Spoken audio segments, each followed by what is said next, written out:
గొబ్లియలో సఖియా వినవే, చిన్ని కృష్ణుడి సోదర వినవే, కృష్ణుడి చరితము వినవే. అష్టమి నాడు గోకులమందు చిన్ని కృష్ణుడి జననముందే, అందరి కోర్కెలు తీర్చునే.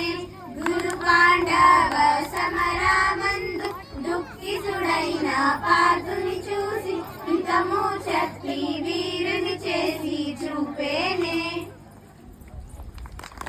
వినవే, చిన్ని కృష్ణుడి సోదర వినవే, కృష్ణుడి చరితము వినవే. అష్టమి నాడు గోకులమందు చిన్ని కృష్ణుడి జననముందే, అందరి కోర్కెలు తీర్చునే. గురు పాండవ సమరమందు దుఃఖితుడైన పార్థుని చూసి, హితము చెప్పి వీరుని చేసి చూపేనే. గొబ్లియలో